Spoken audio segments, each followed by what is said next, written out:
Good morning mga kabahay. Ito nga pala ang aming Mori Single Detached dito po sa may Edesha, Cabuyao East with a minimum lot area of 100 square meter and a floor area of 63 square meter. Provision for 3 bedrooms with 2 toilet and bath. Bare turnover po ang mga unit nila dito. So ito papasokin natin ito yung actual turnover pero papakita ko rin po sa inyo yung kanilang dress up. So yan po. Okay? Available nga pala ang mga unit nila dito through bank and Pag-ibig Financing. By the way, ako nga pala si Chadrick Forte sa Real Estate Broker at nanonood po kayo ngayon ng aking house tour. Okay, so ikutan muna po natin yung property. Yung minimum lot area na 100 square meter ay mula po dito sa kanyang sementadong part ng carport. Diretso po, no? Hanggang doon sa mga fence na yan. Mamaya ikutan po natin. Okay. So yung kanyang septic tank, andito po sa part na to. So dito sa part na to, meron pa kayong 2 meter na setback. So diretso dun sa sementadong part kanina ng carport. Hanggang dito sa mga pader na to. So 2 meters po yan. Okay? And dito nga pala, meron kayong sliding door mula po sa dining area, palabas po dito sa pwede mong gawing lanay. Sa likod po, meron pa rin po kayong 2 meter na setback. Mula po dito sa mga pader na to, hanggang dito, 2 meters po yan. Okay, so, dito naman sa side na to, meron pa rin po kayong 2 meter na setback mula po dito sa mga fence na to, hanggang dito po sa mga pader na to. Meron pa nga pala silang pituan dito mula sa kitchen area, palabas naman po dito sa pwede mong gawing service area or dirty kitchen. Okay. So,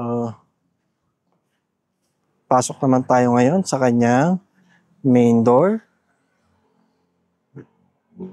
So, yung kanyang main door ay steel door po ang materyales at 90 cm ang lapad.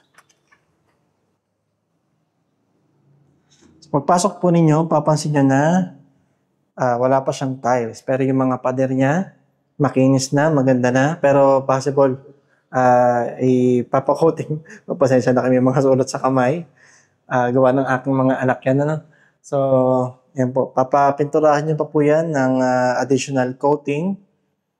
Pero yung kisame niya, mataas at makinis na rin naman po. No? So, possible, okay na rin naman po yan kahit hindi mo napalagyan ng kisame talaga. Kasi yan po yung pinaka slab ng second floor. Pero yan, maganda naman po yung tsura niya. Ito naman yung living area, maluwag yan. May makita po natin kung paano nagkaroon ng mga gamit. Maraming bintana.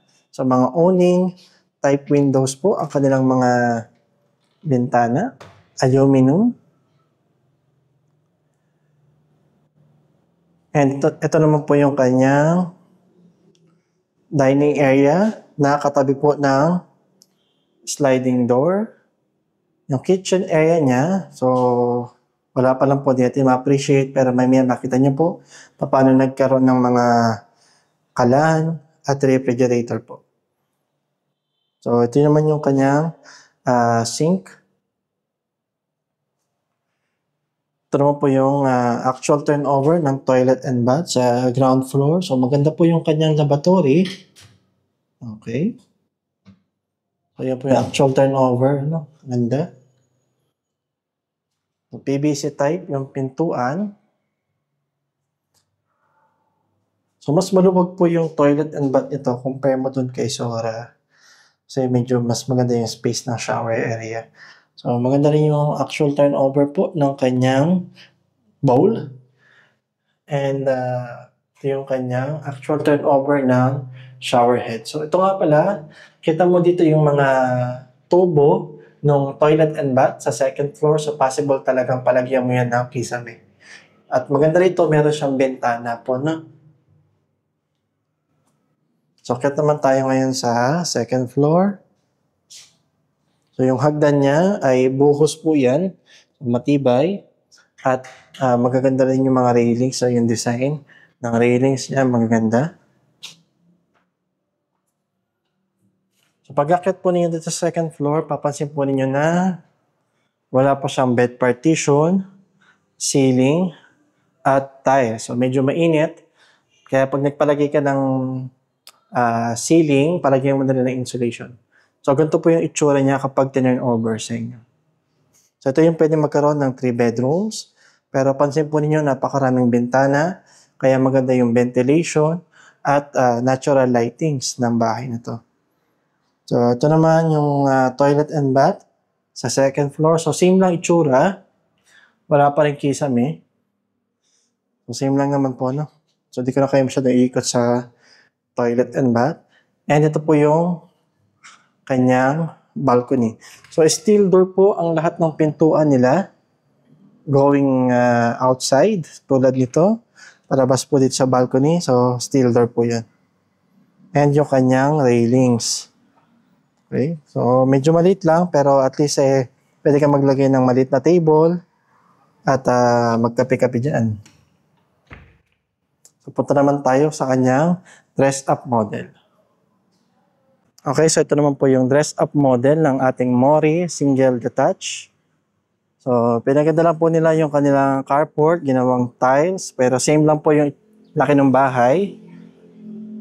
So, ito po may mga gamit na. Okay. So, living area. Wait lang po, no? Sarado natin yung pintuan. Okay. So, living area. So, maluwag. Medyo okay na yung space niya. Papunta rito sa kanyang mga TV. And ito naman, meron ka pang parang lakaran dito. Papunta sa dining area. And ito yung kanyang kitchen area. So, naglagay sila ng refrigerator dito. Yung ginawa lang po nilang granite, yung countertop. Pero pwede kang maglagay ng induction cooker dito. So, tama-tama po yan. Oh, sensya na kayo. Medyo namamaos na ako. Kakabidyo. So, ayan. So, ito naman yung kanyang toilet and bath. Pinaganda lang po nila na. Pero mas maganda pa yung lavatory ng actual turnover. Okay. So, nilagyan nila ng floor to ceiling na tiles at mga cove lights. Okay. So, akit naman tayo ngayon sa kanyang second floor. So, meron ka pang maliit na console table dyan. So, second floor naman.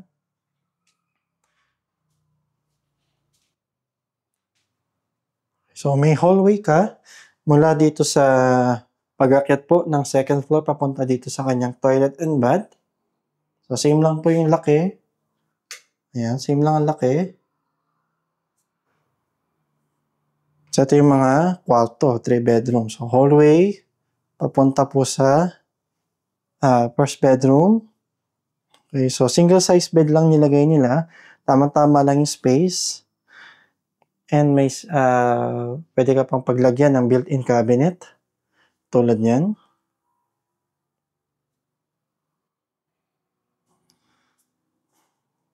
So, next po, ito naman yung kanyang second bedroom. So, magkasing laki lang po yung first bedroom at saka yung second bedroom. Okay, so built-in cabinet, single size bed, at may malaking bintana. So, tamang-tama to, no? Pag nag-start ng family, may 2 anak, girl and boy. Tamang-tama. So, ito naman yung kanyang master bedroom. So, queen size bed. Medyo malaki po yung nilagay nilang kama.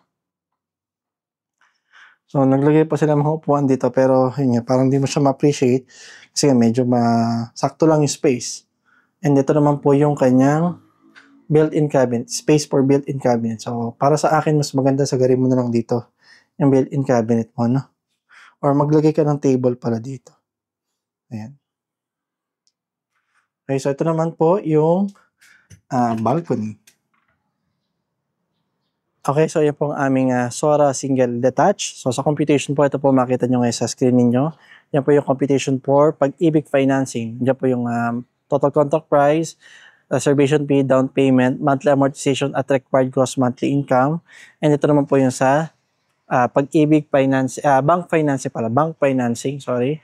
Total contract price, reservation fee, down payment, monthly amortization at required gross monthly income.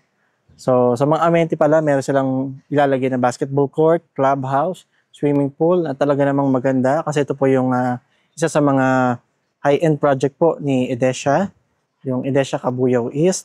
Sa mga hospital, napakalapit lang po no, sa ospital ng Cabuyao. And may mga malapit po na pamilihan, mga talipapa, may mga public at elementary school po na malapit. Sa mga accessibility naman, mula po dito sa project ito, palabas ng highway, mga 2 kilometers pa. No? So medyo malayo-layo pa. Pero may mga public transportation naman po 24/7.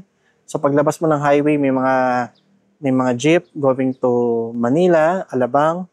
And pwede ka rin sumakay po papuntang Balibago, Santa Rosa. May mga bus po doon going to any part po ng Manila.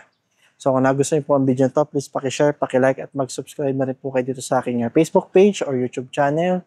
And kung interested na po kayo mag-reserve sa about property na in-offer ko, mag-reserve na kayo. Dahil ang property patagal ng patagal, pamahal ng pamahal, palayo ng palayo. Yun lang po at maraming salamat po.